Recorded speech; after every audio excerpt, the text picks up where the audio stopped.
Bonjour mesdames et messieurs, bienvenue sur le podcast Les Sapates au micro, épisode 1, présenté par les Bac Pro Sapates de première.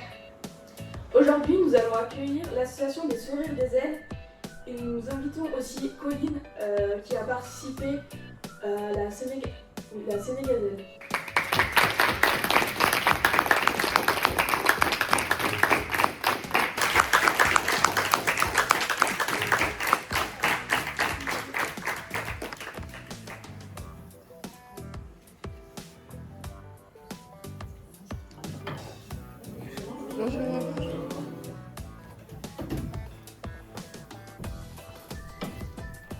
On va commencer par la première question. Donc, quelles ont été vos démarches pour entrer dans cette association ? Alors c'est l'association La Sénégazelle dont vous parlez. Moi personnellement j'ai commencé par une marche avec Karine qui n'est pas présente avec nous aujourd'hui mais qui fait bien partie de l'association qu'on a créée. On est 5 et en fait c'était une marche qui était organisée par les Diamzelles de Chambretot, qui ont réalisé la course La Sénégazelle en février 2025. Et donc cette marche aux herbiers était au profit de leur association. Donc ça a été un petit peu le point de départ de notre démarche. Et puis on s'est ensuite concerté, on a essayé de voir si vraiment on pouvait s'orienter vers ce projet et pourquoi pas y associer d'autres personnes avec nous. Ce qu'on a fait, on a œuvré chacune de notre côté pour recruter d'autres personnes et voilà donc à 5. L'étape suivante, c'était de s'inscrire à la course. Donc il y avait une date le 1er juin et on avait 30 minutes. On avait 15 minutes. 15 minutes pour s'inscrire. Ah oui. Donc on s'est réunis, trois d'entre nous ont pu s'inscrire tout de suite. Et Angélique et moi, on a dû. Ça n'a pas marché le jour J, mais quelques jours après, on a eu notre place. C'était une inscription individuelle en fait. On a beau être une association, une équipe, on s'inscrit seul à la Sénégazelle. Et à part ces associations, cette association, vous faites partie de d'autres associations ? Personnellement, Oui. alors moi je fais partie je suis bénévole à la médiathèque de ma commune, personnellement. Voilà, et puis je fais du sport par ailleurs. Moi non, pas d'autres associations. Du sport oui, mais pas dans une association particulière. Eh bien, moi non plus, pareil, je fais pas mal de sport, mais sinon, on a fait, avec Valérie, on a fait pendant très longtemps partie, par contre, d'une association qui n'a rien à voir, qui était le motoclub des épaisses, voilà. Donc on a fait 30 ans. Voilà, mais rien à voir, effectivement, avec... Ou parfois pour les concerts aussi. Festival de poupées. Aussi. On a été bénévoles.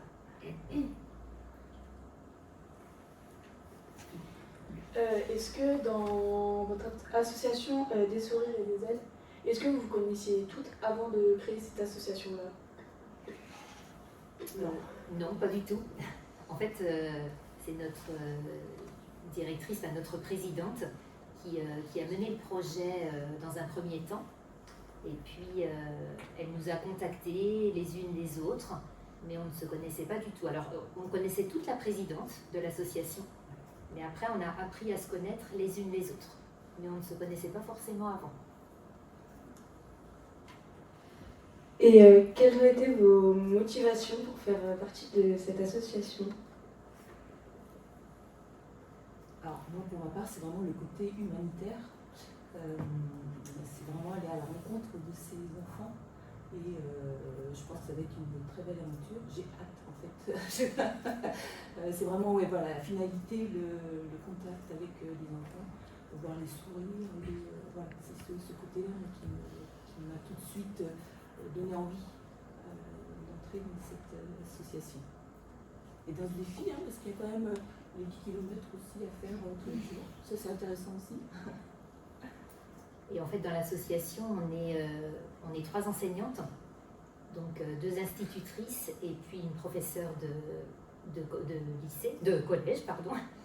Donc c'est vrai qu'on est touché par cette cause-là, du fait que ce soit des enfants. Nous, on côtoie les enfants tous les jours et donc pour nous, la scolarité, c'est très important. Et puis c'était vraiment une cause qui touche la scolarité des enfants sénégalais. Donc c'est une raison aussi pour laquelle on avait hâte de participer à ce projet. Et du coup, ça fait combien de temps que vous participez à l'association? Pour ceux qui ont... Enfin, je sais pas si vous avez déjà pu... En fait, suite à l'inscription au 1er juin, la semaine suivante, on a créé l'association des sourires et des ailes. D'accord. Mais on a attendu d'être vraiment inscrite pour créer l'association.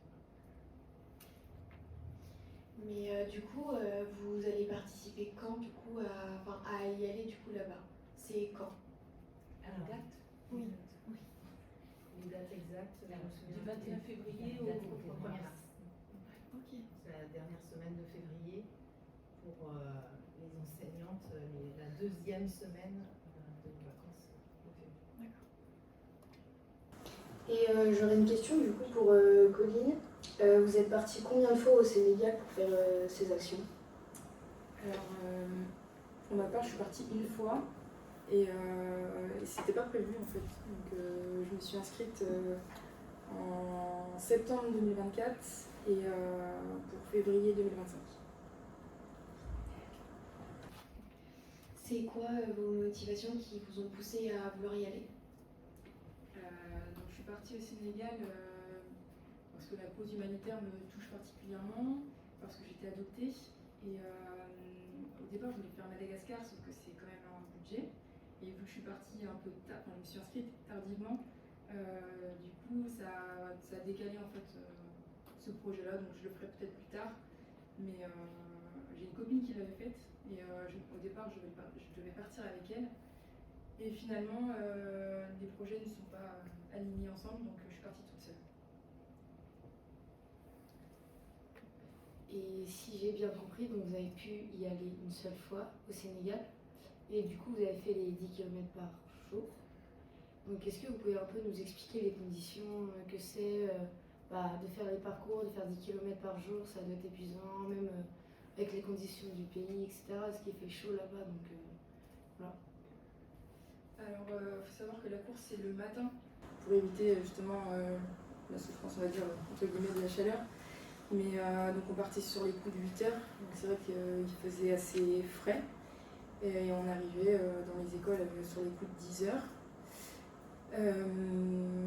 J'ai fait, alors l'itinéraire de la course, elle est faite la veille pour le lendemain. Le balisage est fait un peu au jour le jour, on va dire. Et en fait, c'était beaucoup de sable, un peu de terre aussi, mais ça a été quand même dur la première course. On était à 8 km 5 à peu près. Et donc la première, je l'ai fait en courant. Vu que c'était la plus dure, le mardi jusqu'au vendredi, j'ai marché. Et pour les 2 associations, pour préparer une course, il faut vous préparer combien de temps à l'avance à peu près? Alors, nous, on n'envisage pas en fait de courir. Alors, peut-être que sur le fait, il y en a qui vont courir, mais on y va, nous, pour marcher. Et pour du coup la marche, on n'a pas forcément beaucoup d'entraînement à faire à l'avance. On marche les unes les autres assez régulièrement en fait. Donc il n'y a pas forcément d'entraînement avant le départ. On n'a pas de plan d'entraînement. Non. On verra sur le fait. Peut-être qu'on va être très fatigué. Quels sont vos objectifs pour le séjour? De réussir la course, la marche. Et puis d'avoir des liens en fait avec tous les élèves là-bas, tous les enfants.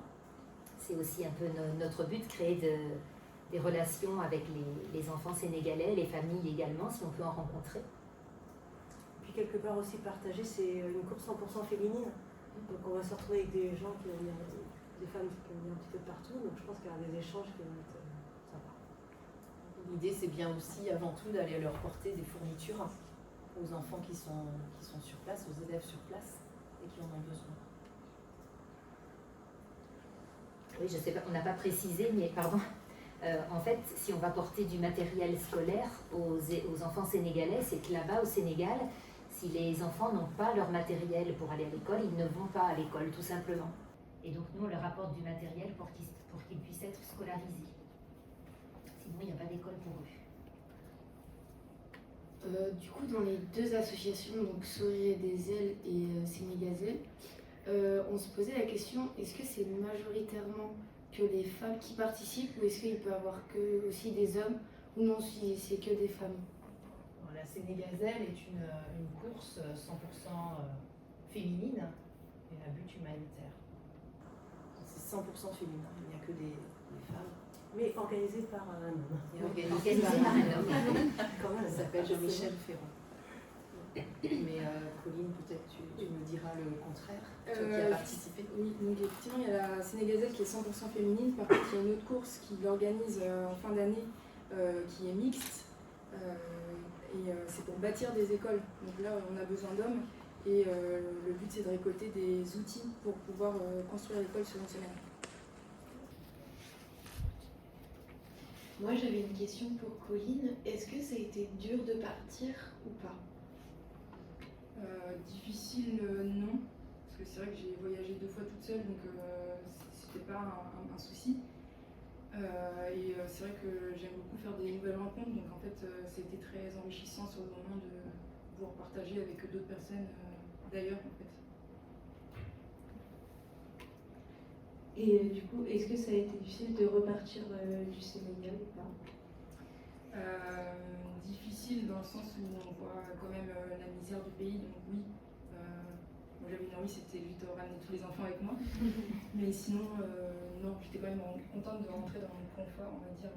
C'est là où on réalise qu'on est quand même bien en France, quoi. Est-ce que vous, mesdames, qui n'êtes pas encore parties, est-ce que vous appréhendez principalement des choses pour votre voyage?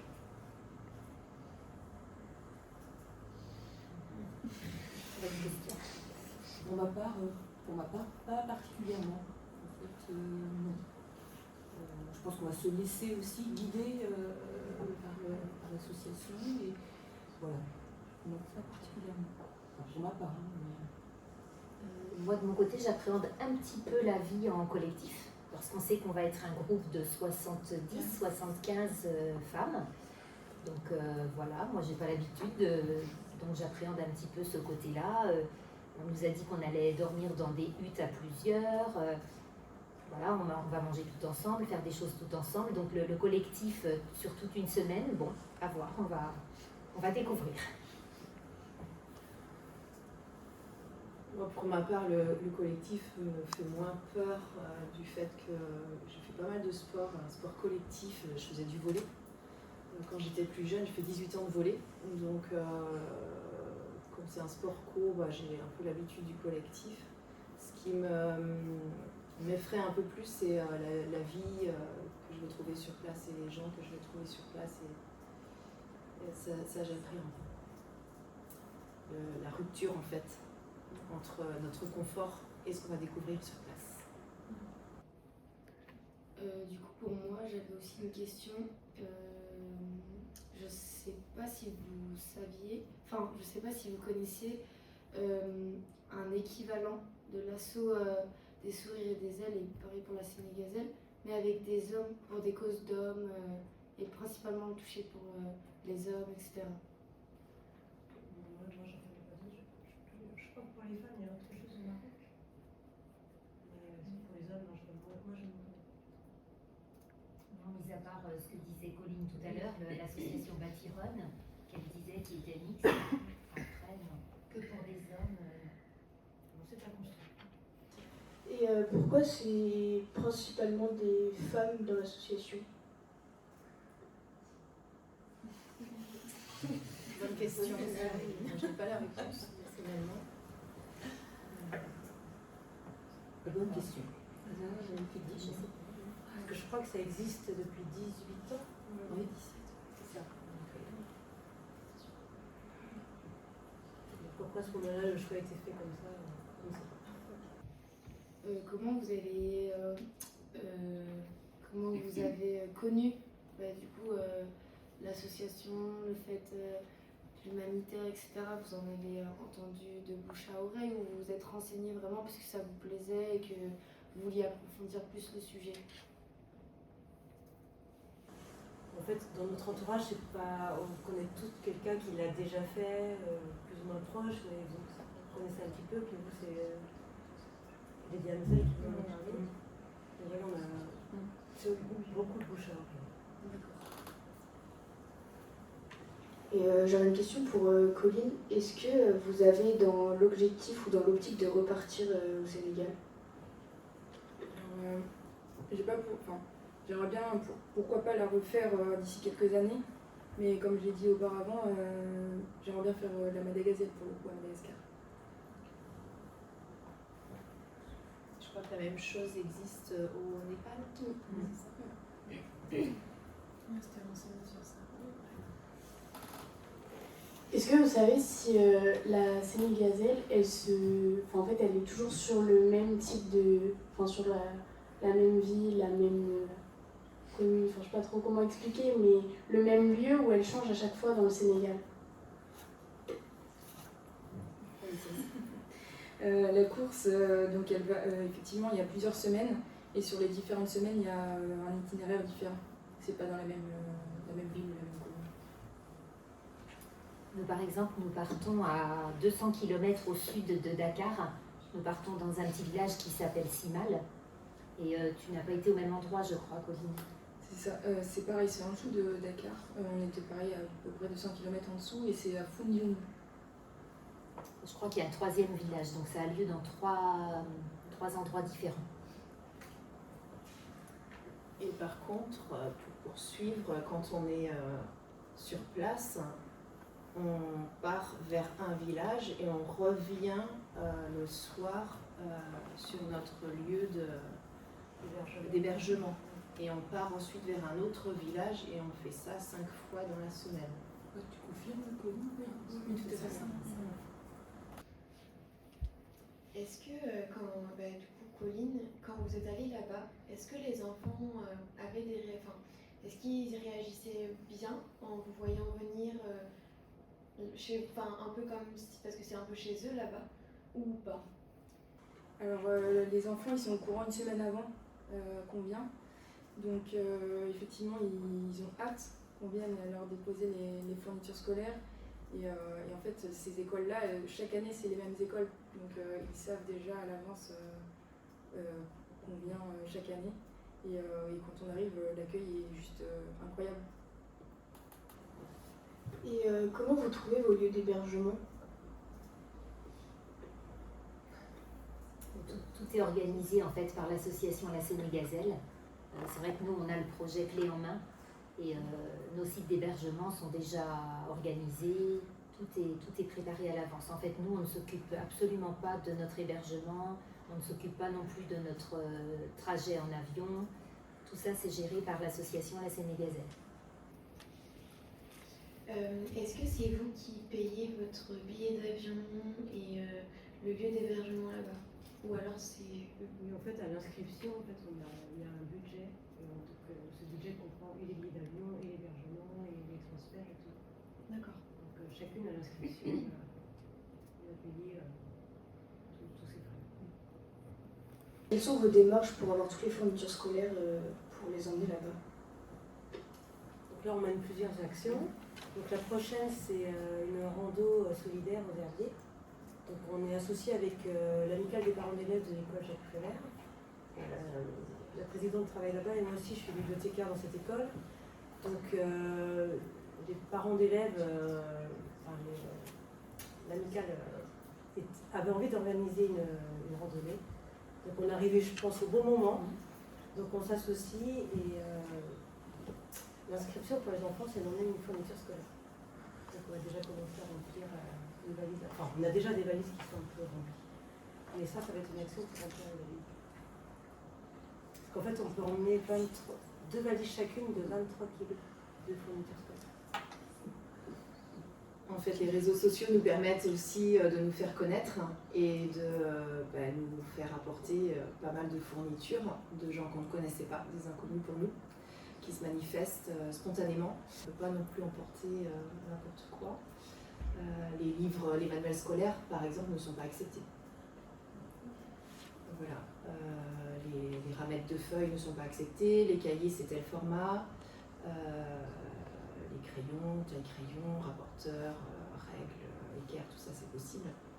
Mais effectivement, le fait d'être enseignante nous permet aussi de mener quelques projets dans nos écoles respectives.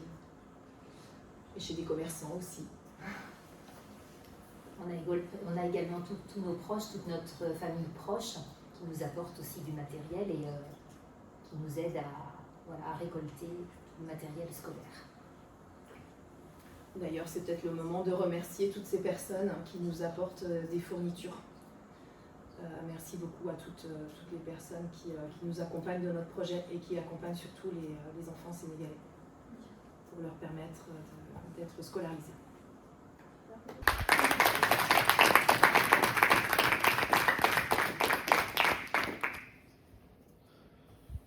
Est-ce que, en étant enseignante, est-ce que vous en avez parlé un peu dans votre entourage scolaire plutôt, à des classes ou des choses comme ça, de votre projet où vraiment vous, en tant que pédagogique un peu, vous faites un peu venir la chose, ou non, en fait, vous le gardez un peu pour vous et vous en faites pas part?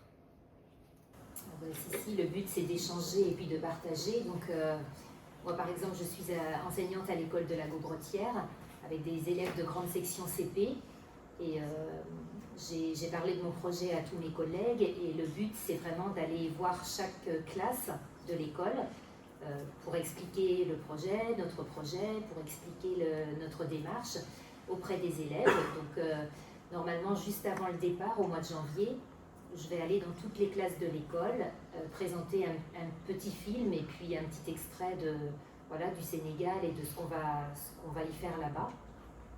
Et puis ça va être aussi pour solliciter à nouveau les familles pour apporter du matériel. Et le but, c'est après le voyage aussi, de retourner dans les classes et vraiment de leur montrer tout le matériel qu'ils nous ont donné, à quoi ça a servi effectivement, et qu'ils voient en vrai les élèves recevoir leur petit cabas avec leurs fournitures, et qu'ils voient vraiment la réalité du pays et ce pourquoi on est allé là-bas en fait. Donc oui, au contraire, on va... Et puis donc notre présidente, elle fait pareil avec son école. Elle va passer dans toutes les classes également pour parler du projet. Et là, on a sollicité aussi toutes nos classes pour la future marche qu'il va y avoir le 16 novembre pour mobiliser un petit peu toutes les personnes.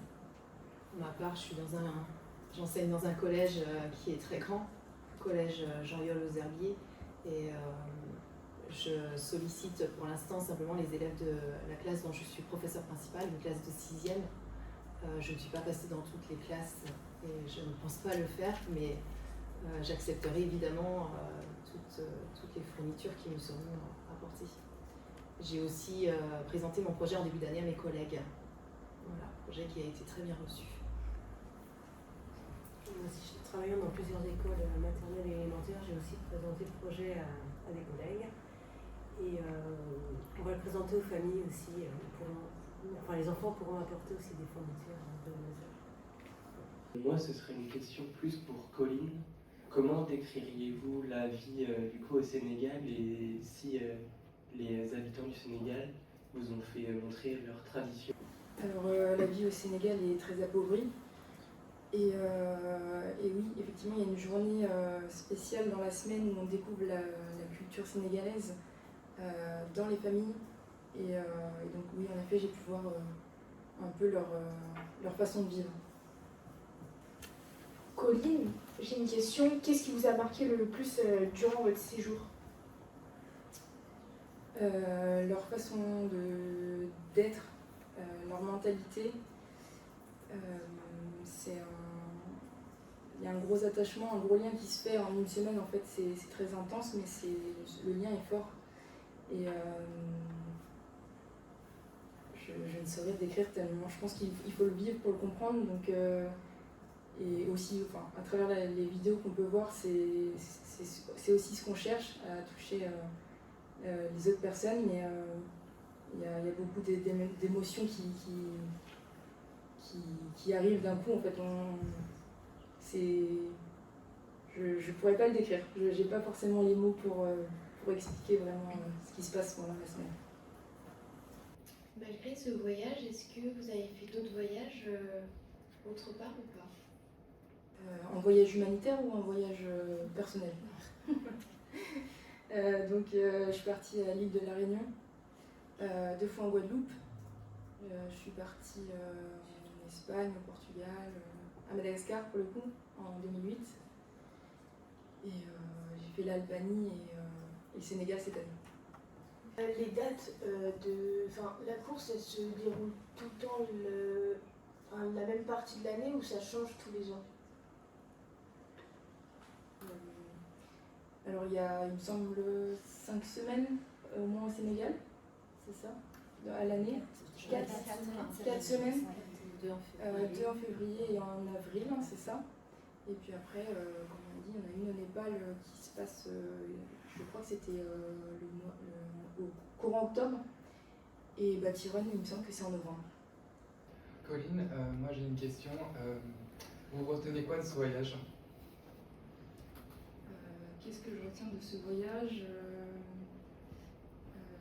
Ça donne envie en fait de mettre des choses en place dans notre quotidien pour réduire la consommation d'eau, tout ce qu'on peut consommer inutilement, le retirer au quotidien. C'est des choses qui sont pas simples mais qui peuvent se faire. Et la gentillesse des gens. Et est-ce que ce voyage a changé votre vision des choses dans la vie de tous les jours en gros? Je pense que oui. Je pense que ma vision des choses entre avant et après ce voyage m'a impacté, on va dire, voilà, comme je disais, sur mon quotidien. Donc, et je pense qu'il faut voyager pour voir aussi ce qui se passe ailleurs. Et ici, alors il y a aussi des choses qui se passent qui sont touchantes, mais ailleurs aussi, ça remue, quoi. Est-ce que eux, là-bas, ils ont une vision de, par exemple, nous en France, différente ou pas? Ils nous voient comme des personnes très aisées.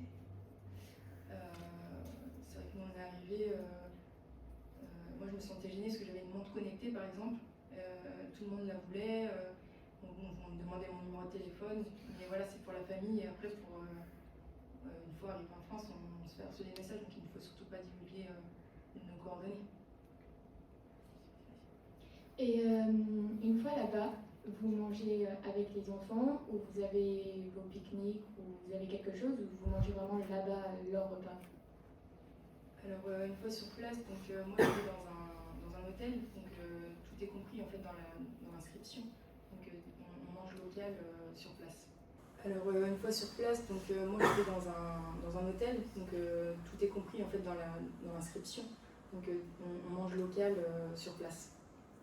Est-ce qu'il y a des repas culturels que vous ne connaissiez pas avant ou que vous ne pouvez pas connaître?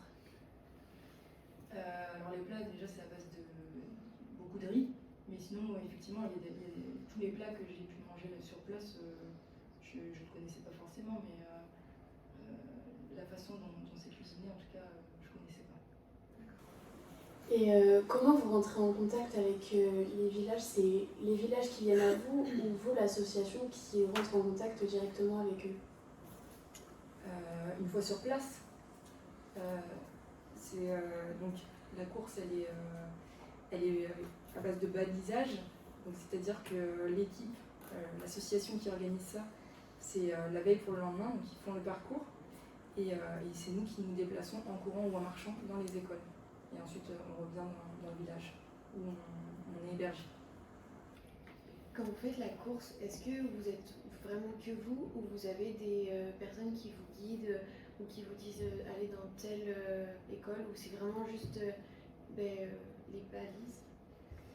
Alors il y a le balisage, il y a aussi les membres de l'équipe qui sont tout au long du parcours. Donc en fait, on n'est jamais perdu. C'est très bien indiqué. Est-ce qu'il y a certains paysages qui vous ont marqué tout au long de votre course? Des paysages et aussi beaucoup de déchets au sol, des cadavres d'animaux. Donc oui, on est pas... Et tous vos voyages, ils sont tous sur les mêmes jours, ou il y a des voyages qui vont durer plus longtemps, moins longtemps? Toutes les sessions, c'est sur une semaine. J'avais une question, est-ce qu'avec ce que Colline vous raconte, est-ce que ça vous donne encore plus envie d'y aller, ou ça vous donne un peu plus peur en disant c'est vraiment de l'inconnu, c'est quelque chose qui nous sort vraiment du confort, etc. Ça donne vraiment envie d'y aller. Je pense que on commence à être impatient.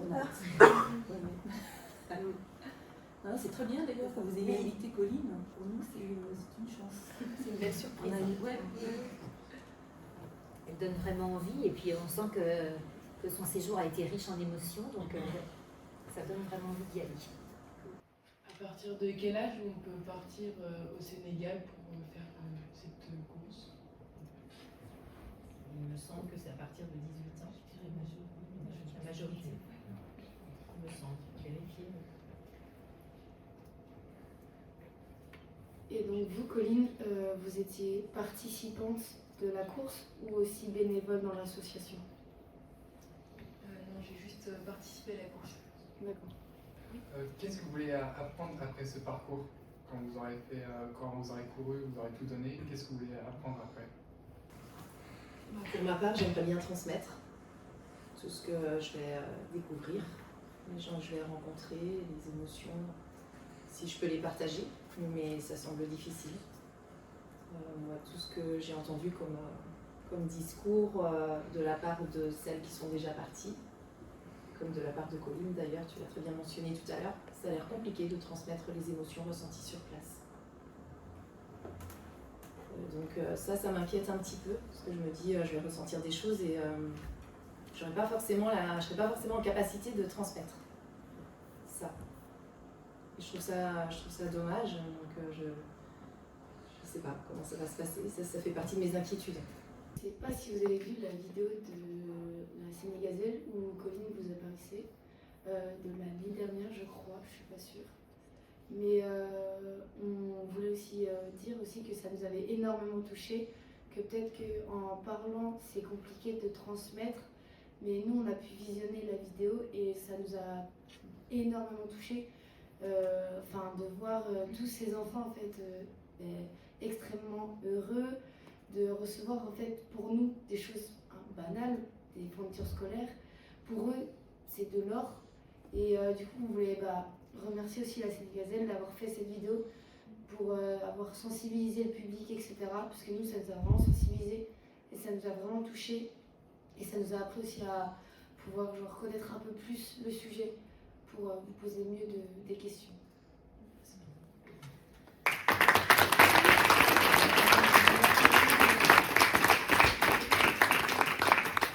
Merci beaucoup.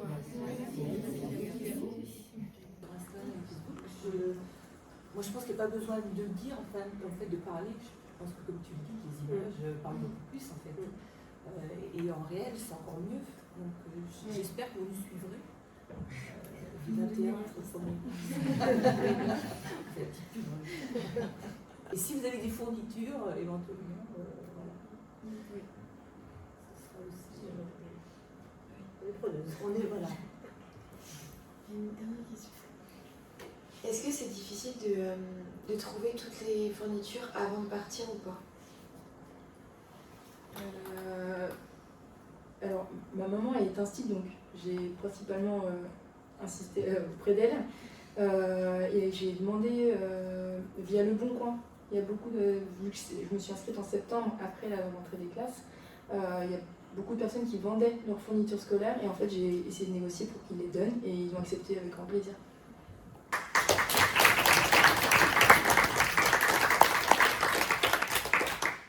Merci beaucoup d'être venu. Ça nous fait vraiment plaisir d'avoir pu entendre vos témoignages. Merci de votre association.